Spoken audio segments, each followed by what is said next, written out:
வணக்கம். ஆகாஷ்வாணி புதுச்சேரி செய்திச் சுருக்கம் வாசிப்பவர் ஸ்ரீவித்யா ஸ்ரீனிவாசன்.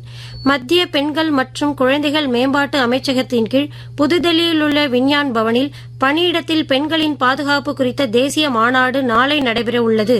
மத்திய பெண்கள் மற்றும் குழந்தைகள் மேம்பாட்டுத்துறை அமைச்சர் அன்னபூர்ணா தேவி, இணையமைச்சர் சாவித்ரி தாக்கூர், மத்திய மாநில அரசு அதிகாரிகள் இம்மாநாட்டில் பங்கேற்கின்றனர். இந்திய தாவரவியல் ஆய்வு நிறுவனத்தின் 137வது நிறுவன தினத்தை முன்னிட்டு மத்திய சுற்றுச்சூழல் அமைச்சர் திரு பூபேந்திர யாதவ் வாழ்த்துக்களை தெரிவித்துள்ளார். பசுமையான எதிர்காலத்தை உறுதி செய்வதில் இந்த அமைப்பு தொடர்ந்து தனது பணிகளை மேற்கொள்ளும் என்று அவர் கூறினார். புதுச்சேரி செய்தி மக்கள் தொடர்புத்துறை சார்பில் புதுச்சேரி திரைப்பட விழா நேற்றிரவு கடற்கரை சாலை காந்தி திடலில் நடைபெற்றது. தொடக்க விழாவில் திரைப்பட இயக்குநர்கள் திரு கார்த்திக் சுப்புராஜ் மற்றும் திரு தினேஷ் செல்வராஜ் ஆகியோருக்கு நாடகத் தந்தை சங்கரதாஸ் சுவாமிகள் விருதினை சட்டமன்ற தலைவர் திரு செல்வம், அமைச்சர் திரு லட்சுமி நாராயணன் ஆகியோர் வழங்கினர். இந்நிகழ்ச்சி நேற்று தொடங்கி வரும் 15ஆம் தேதி வரை 4 வெவ்வேறு இடங்களில் நடைபெறுகிறது.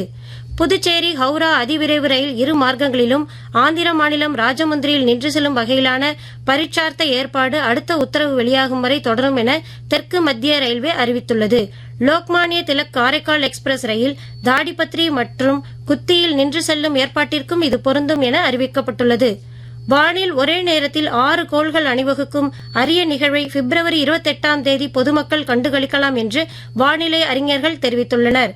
இதில் வெறும் கண்களால் வெள்ளி, வியாழன், சனி மற்றும் செவ்வாய் கோள்களை பார்க்கலாம் என்றும், நெப்டியூன் மற்றும் யுரேனஸ் கோள்களை சக்தி வாய்ந்த தொலைநோக்கி கருவிகளால் மட்டுமே காண முடியும் என்றும் வானிலை ஆய்வாளர்கள் தெரிவித்துள்ளனர்.